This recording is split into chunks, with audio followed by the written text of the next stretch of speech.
Hey, what's going on YouTube? And sorry, here right back at it again with a new video. You Siberian African sea monkeys. I'm rocking the Crim shirt. I also bought an Natron Scum shirt because I'm a freaking nerd and I love optic gaming. This video has a couple things I want to talk about. More importantly, yesterday was a huge Advanced Warfare patch, and there was a lot of things that were buffed, nerfed, a lot of things that changed in the game. They changed my scout boots. I don't give a shit. That's a small thing, but that thing made me happy as hell. I'm just going to go over the gun fixes. A lot of guns were changed. I think I want to say about 10 plus at one point. We're going to get right into it, though. I got an email. Apparently my email settings are on. Okay, so I'm just going to go to the weapons. I'm going to talk about what I think about what the game is now. Heavy weapons, all of them increase player movement speed by 5%.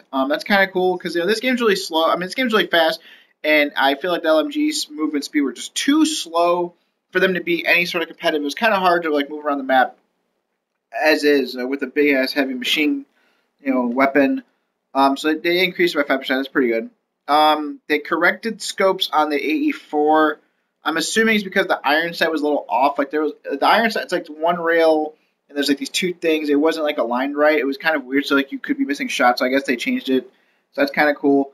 I haven't used the AE4, so I don't know. The MK14 reduced recoil. I tested most of these guns out last night. I was playing with my teammate Mike, aka I Snorlax TV. We were just messing around playing 1v1 S&D, just messing around, trying this stuff out to see if this is any good. The MK14 felt different, not just only with the recoil pattern. The recoil was good. It really just does not really move at all now. But I feel like it got some sort of secret buff as well with like the range or something. Because I kind of three-shotted him at a really ridiculous range. So I don't know. But it's still not good enough in my opinion. I'm probably gonna get my opinion on all these, obviously individually for competitive. It seemed kind of cool, but I still don't think it'd be used competitively. I feel like it just shoots too slow. I know Drifter posted a video saying he felt the fire rate felt faster. I noticed it, but again, it's not enough to warrant it to be used competitively. Yeah, so it is what it is. I mean, a buff is a buff. The ARX 160 increased magazine size. It went from 30 to 45. That's insane. And again, I feel like the ARX got another secret buff in the fire rate. I feel like the time between bursts were cut short a little bit. I actually think the ARX is really good now. And I think that for competitive, we might start seeing it being used even over the IMR. I know that sounds crazy, but when you think about it like this, 45 bullets, 3-round burst, that's 15 bursts. IMR is 36 bullets. It's 4 rounds, so it's 9 bursts. You're getting 9 bursts off compared to 15. 9, 15. 45, 36. It edges it out. And their fire rates are almost similar now. Like I've used the ARX quite a bit before patch because I used to mess around because I got the hole puncher, which is like one of the variants, like the best variant, even though it's a professional, it's not an elite. But it's actually really good, plus 2 damage. I've used it a lot, and I've definitely noticed that fire rate change for sure. So I'm gonna try it out soon. In competitive, I'm gonna play like maybe some like S&D tournament or something or a GB match. I'm gonna try it out for sure, and I highly recommend you guys too.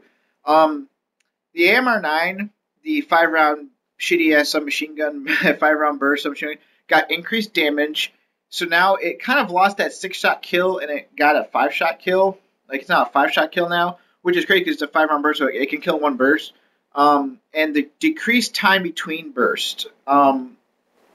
So again, it could potentially 1 burst people at certain ranges, and I do believe that the 1 burst range was like 20 meters or something around 20, like something around 20 meters. That's pretty good.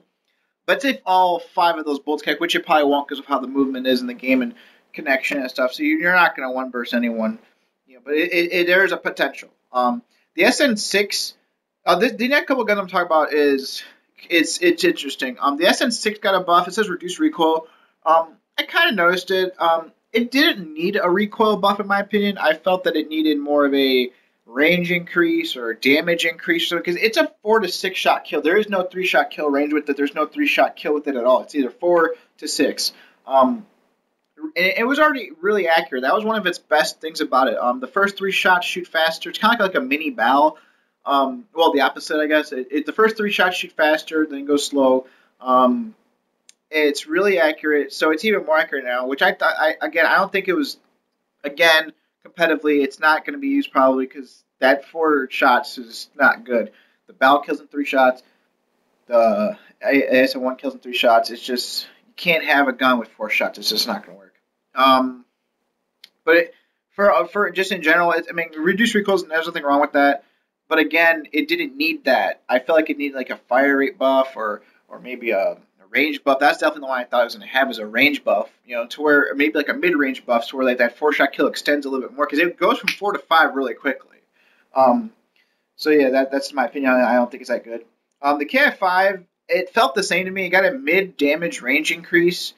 So it extends that mid range. That 4-shot kill got extended a little bit more. You don't really notice it. It's all placebo in the head, I guess, because a lot of people last night in lobbies and like on like MLG TV, people were streaming. They're talking about, oh my god, this gun's good, this gun's good. It's all placebo, I think. It's all just in your head because that's what happened last time. The patch came out and they were like, oh my god, this gun's good now. But I feel like how it is with that Sun 6 and KF5, they got buffed, but they're not. They really didn't get buffed, in my opinion. It didn't feel like they got buffed. The Atlas 45, the pistol, got a mid damage range increase and a max damage range increase. That's really good. Like that 3-shot, it's a 3-shot kill pistol. The range on it's really ridiculous. Again, for example, me and Mike played 1v1 sniper pistol only search and destroy. I 3-shotted him off host. It was his host. He's on West Coast. I'm on East Coast. I 3-shotted him. Like the distance was ridiculous. I was like, this pistol is stupid now. Will I use it for competitive, like actually like 4v4s and stuff? Probably not. But just the thought in your head, you get that in your head, like it's actually a decent pistol to use. That range is pretty good. The next one's the PEW. It got increased damage. Didn't really notice it that much. I think maybe because it shoots like really fast, or the range on it sucks for like the 3-shot kill that it potentially has. It's really small, so you don't even notice it. So again, I didn't notice any difference with it. But it did get an increased damage, so that's always good. The shotguns got 2 buffs, or all the shotguns got reduced spread when using Gung Ho, which is a good thing because Gung Ho made your hitbox or whatever, your crosshairs, like 3 times its size while sprinting. And it just stayed like this. Like if you see the screen, like it like won't be up here. Usually it's like right this, but when Gung Ho and you're sprinting, it goes all the way to like that, and it just like was like here. It was like a sniper rifle. It was stupid. It was dumb. That's why no one used Gung Ho really. It just made it weird. So it reduced the spread. That's always good. And the S12, the fully automatic shotgun, got increased fire rate, which I thought was stupid because it was already shooting fast because it's a fully automatic shotgun. Does it really need a fire rate increase? And increased damage. I didn't notice it when testing it. I was like playing with bots and just shooting at them, and I didn't really notice the difference from previously. It's a shotgun. At close range, I can kill someone like really quickly with it, but in that little medium range, even with advanced rifling, it took like a whole clip with extended mag with just like 12 rounds to kill one person. So it's not, again, I wouldn't use it.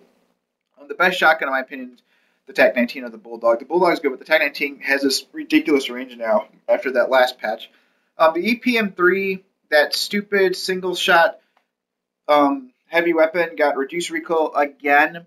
Every patch that this game has had one, and it's just not good. It's still not good. I feel like they need to reduce the flash, the muzzle flash, because that laser, it really hurts your eyes, especially for people who wear glasses like me. Okay, this is being serious right now. Michael Condrey, Glenn Schofield, Sledgehammer Games. Lasers really hurt people's eyes in the game. I'm sorry. It bothers my eyes sometimes, like when I see like the laser guns. I like the idea of it because obviously it's futuristic, but I don't know. Maybe I think especially because of the EPM3, because it's like a single shot, like it's like weird how it just bursts out. It really hurts my eye. That's why I never use it. And again, I got reduced recoil, but I don't think it needs that. It's always a 3-shot kill. I don't know what it needs. I just think the gun's just awful. Like it just keeps getting buffs, but it's still not good. The Lynx got reduced recoil. Definitely noticed that because again, that's what we were using. Me and Mike were using the Lynx with the Atlas, and we're just doing sniper pistols only, testing out. We definitely noticed the Lynx. The sway is smaller. When you shoot, it doesn't go all the way up like a 50 cal used to be. So it's pretty good. And last but not least, there was one buff or one nerf, ASM1. The ASM1 lost its first like 4 to 8 shots or whatever. Like the first couple shots in that was like 1,000 rounds per minute, or like it was probably like scaled down like 900 something on console, and it went down all the way down to its normal. Like there is no increased fire rate now. It just is flat out that 720, 750. To me, it feels like the MSMC. It not as I feel like. I mean, it has that 3 shot kill range. It has a nice range on it still. Um, it has like 45 bullets, so it's a little bit better than MSMC in that case with more bullets in the clip. But it just feels like the MSMC, which is a good thing. But at the same time, it's not as melty. And playing competitively last night, we were scrimming and whatnot before that, and I did play a 3v3 tournament too last year, and it just felt different. The BAL is better than the SM1 right now, in my